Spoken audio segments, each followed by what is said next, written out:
Chapter 21, Victory over the Canaanites. The Canaanite king of Arad, who lived in the Negev, heard that the Israelites were approaching on the road through Atarim. So he attacked the Israelites and took some of them as prisoners. Then the people of Israel made this vow to the Lord: "If you will hand these people over to us, we will completely destroy all their towns." The Lord heard the Israelites' request and gave them victory over the Canaanites. The Israelites completely destroyed them and their towns, and the place has been called Homa ever since. The bronze snake. Then the people of Israel set out from Mount Or, taking the road to the Red Sea, to the land of Edom. But the people grew impatient with the long journey, and they began to speak against God and Moses. "Why have you brought us out of Egypt to die here in the wilderness?" They complained. "There is nothing to eat here and nothing to drink, and we hate this horrible manna." So the Lord sent poisonous snakes among the people, and many were bitten and died. Then the people came to Moses and cried out, "We have sinned by speaking against the Lord and against you. Pray that the Lord will take away the snakes." So Moses prayed for the people. Then the Lord told him, "Make a replica of a poisonous snake and attach it to a pole. All who are bitten will live if they simply look at it." So Moses made a snake out of bronze and attached it to a pole. Then anyone who was bitten by a snake could look at the bronze snake and be healed. Okay, Israel's journey to Moab. The Israelites traveled next to Obot and camped there. Then they went on to Iye Abarim in the wilderness on the eastern border of Moab. From there, they traveled to the valley of Zered Brook and set up camp. Then they moved out and camped on the far side of the Arnon River in the wilderness, adjacent to the territory of the Amorites. The Arnon is the boundary line between the Moabites and the Amorites. For this reason, the book of the Wars of the Lord speaks of the town of Wahab in the Sea of Sophar and the ravines of the Arnon River and the ravines that extend as far as the settlement of Har on the border of Moab. Forgive my pronunciations, please. From there, the Israelites traveled to Beer, which is the well where the Lord said to Moses, "Assemble the people, and I will give them water." There, the Israelites sang this song: "Spring up, O well, yes, sing its praises. Sing of this well, which princes dug, which great leaders hollowed out with their scepters and staffs." Then the Israelites left the wilderness and proceeded on through Matana, Nahaliel, and Boamoth. After that, they went to the valley in Moab, where Pisgah Peak overlooks the wasteland. Victory over Sihon and Og.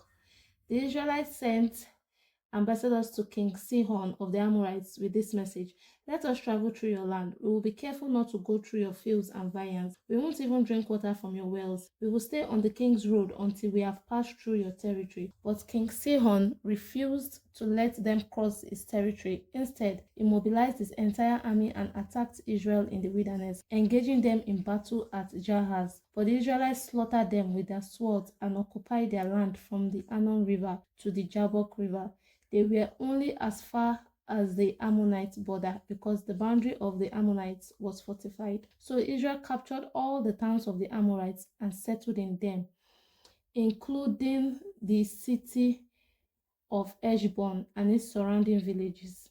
Heshbon had been the capital of King Sihon of the Amorites. He had defeated a former Moabite king and seized all his land as far as the Arnon River. Therefore, the ancient poets wrote this about him: "Come to Heshbon and let it be rebuilt. Let the city of Sihon be restored. A fire flamed forth from Heshbon, a blaze from the city of Sihon. It burned the city of Har in Moab.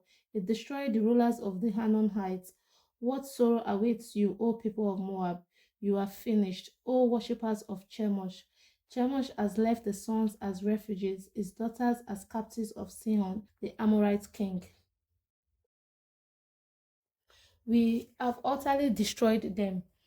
From Heshbon to Dibon, we have completely wiped them out as far as Nophah and Medeba." So the people of Israel occupied the territory of the Amorites.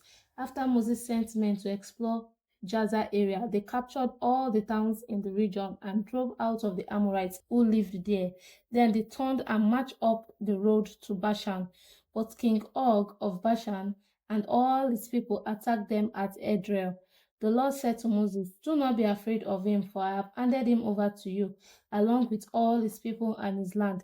Do the same to him as you did to King Sihon of the Amorites, who ruled in Heshbon." And Israel killed King Og, his sons, and all his subjects. Not a single survivor remained. Then Israel occupied their land. Chapter 22.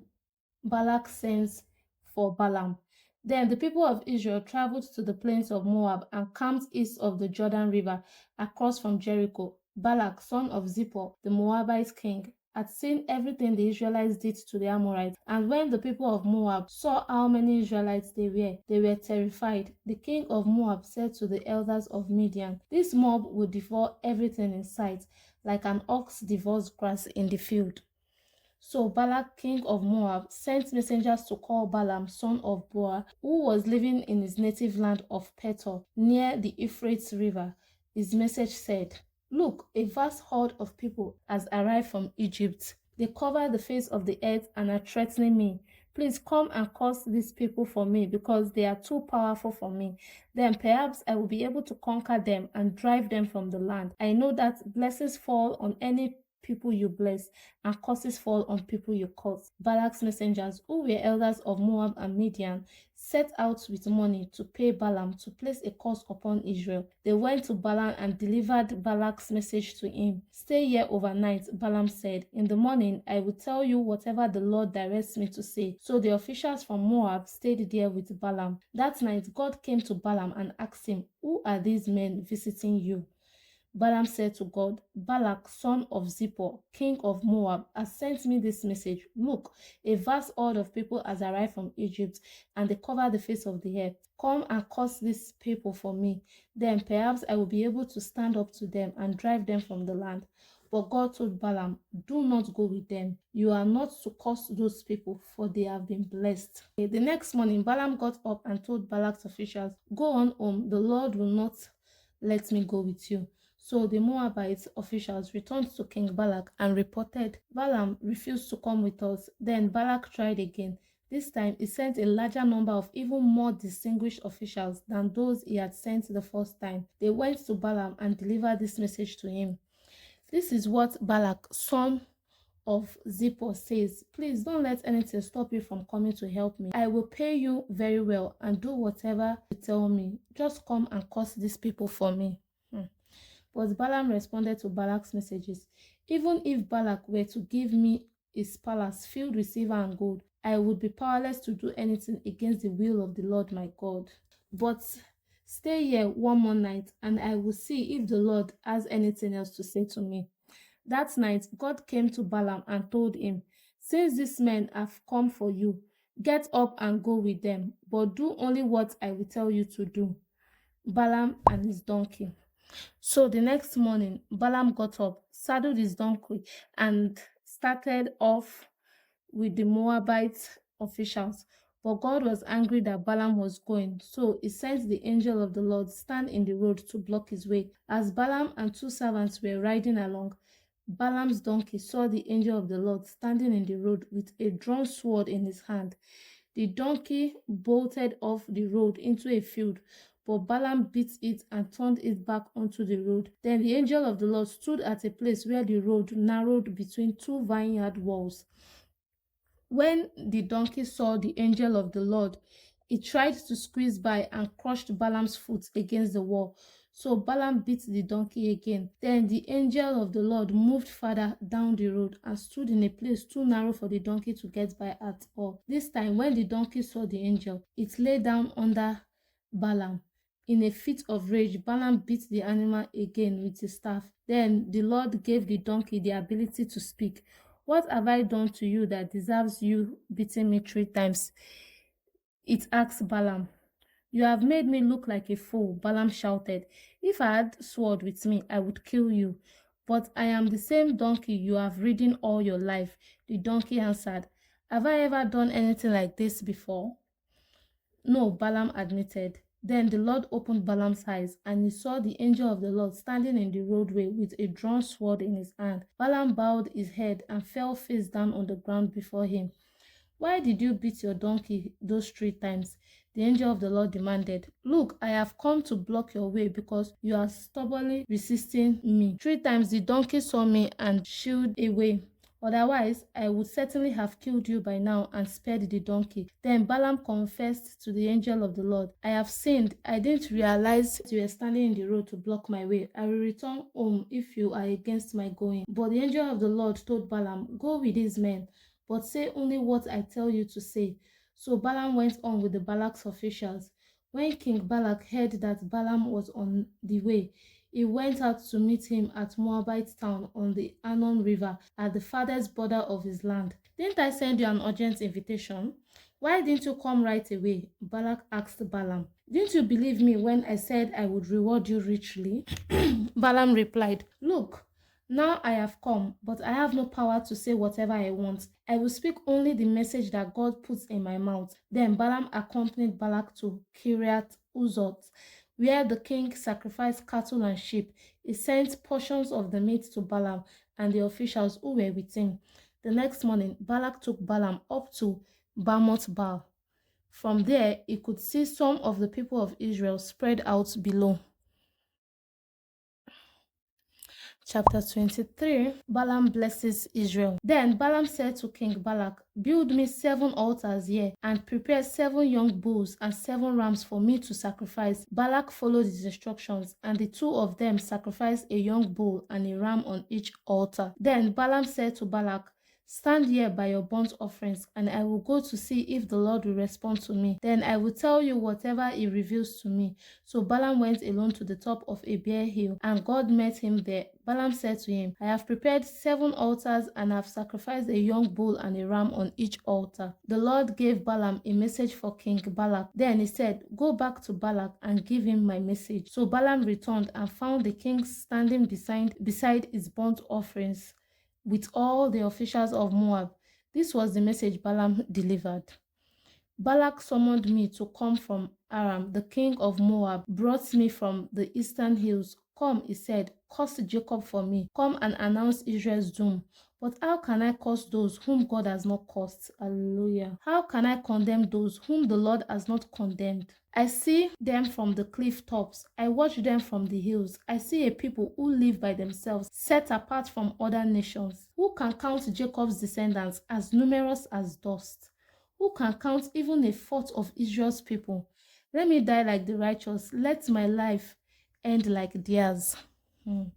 Then King Balak demanded of Balaam, "What have you done to me? I brought you to curse my enemies. Instead, you have blessed them."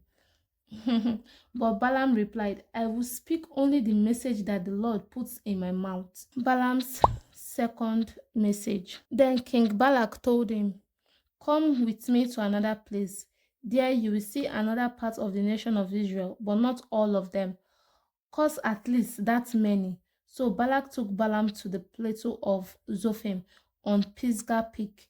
He built 7 altars there and offered a young bull and a ram on each altar. Then Balaam said to the king, "Stand there by your burnt offerings while I go over there to meet the Lord." And the Lord met Balaam and gave him a message. Then he said, "Go back to Balak and give him my message." So Balaam returned and found the king standing beside his burnt offerings with all of the officials of Moab. "What did the Lord say?" Balak asked eagerly. This was the message Balaam delivered. "Rise up, Balak, and listen. Hear me, son of Zippor. God is not a man, so he does not lie. He is not human, so he does not change his mind." Yes. Has he ever spoken and failed to act? Not at all. Has he ever promised and not carried it through? Nope. Listen, I received a command to bless. God has blessed and I cannot reverse it. No misfortune is in his plan for Jacob. No trouble is in store for Israel. For the Lord their God is with them. Hallelujah. He has been proclaimed their king. God brought them out of Egypt. For them, he is as strong as a wild ox. No curse can touch Jacob. No magic has any power against Israel. For now, it will be said of Jacob, "What wonders God has done for Israel. These people rise up like a lioness, like a majestic lion rousing itself. They refuse to rest until they have feasted on prey, drinking the blood of the slaughtered. Then Balak said to Balaam, "But if you won't curse them, at least don't bless them." But Balaam replied to Balak, "Didn't I tell you that I can do only what the Lord tells me?" I mean, not a year. Balaam's third message. Then Balak said to Balaam, "Come, I will take you to one more place. Perhaps it will please God to let you curse them from there." So Balak took Balaam to the top of Mount Peor, overlooking the wasteland. Balaam again told Balak, "Build me 7 altars and prepare 7 young bulls and 7 rams for me to sacrifice." So Balak did as Balaam ordered and offered a young bull and a ram on each altar. Chapter 24. By now, Balaam realized that the Lord was determined to bless Israel, so he did not resort to divination as before. Instead, he turned and looked out toward the wilderness, where he saw the people of Israel camped, tribe by tribe. Then the Spirit of God came upon him, and this is the message he delivered. This is the message of Balaam, son of Beor, the message of the man whose eyes see clearly, the message of one who hears the words of God, who sees a vision from the Almighty, who bows down with eyes wide open. How beautiful are your tents, O Jacob! How lovely are your homes, O Israel! They spread before me like palm groves, like gardens by the riverside. They are like tall trees planted by the Lord, like cedars beside the waters. Water will flow from their buckets. Their offspring have all they need. Their king will be greater than Agag. Their kingdom will be exalted. God brought them out of Egypt. For them, he is as strong as a wild ox. He devours all the nations that oppose him, breaking their bones in pieces, shooting them with arrows. Like a lion, Israel crouches and lies down, like a lioness who dares to arouse her. Blessed is everyone who blesses you, O Israel, and cursed is everyone who curses you. King Balak flew into a rage against Balaam. He angrily clapped his hands and shouted, "I called you to curse my enemies. Instead, you have blessed them 3 times. Now get out of here. Go back home. I promised to reward you richly, but the Lord has kept you from your reward." Balaam told Balak, "Don't you remember what I told your messengers? I said, even if Balak were to give me his palace filled with silver and gold, I will be powerless to do anything against the will of the Lord. I told you that I could say only what the Lord says. Now I am returning to my own people, but first, let me tell you what the Israelites will do to your people in the future." Balaam's final messages. This is the message Balaam delivered. This is the message of Balaam, son of Beor, the message of the man whose eyes see clearly, the message of one who hears the words of God, who has knowledge from the Most High, who sees a vision from the Almighty, who bows down with eyes wide open. I see him, but not here and now. I perceive him, but far in the distant future. A star will rise from Jacob. A scepter will emerge from Israel. It will crush the heads of Moab's people, cracking the skulls of the people of Shet. Edom will be taken over, and Seir, its enemy, will be conquered. While Israel marches on in triumph, a ruler will rise in Jacob who will destroy the survivors of Ar. Then Balaam looked over towards the people of Amalek and delivered this message.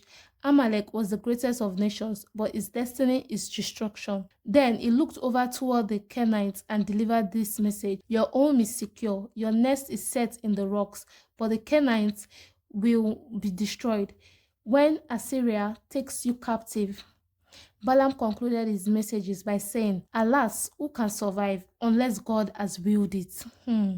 Ships will come from coast of Cyprus. They will oppress Assyria and afflict Eber, but they too will be utterly destroyed.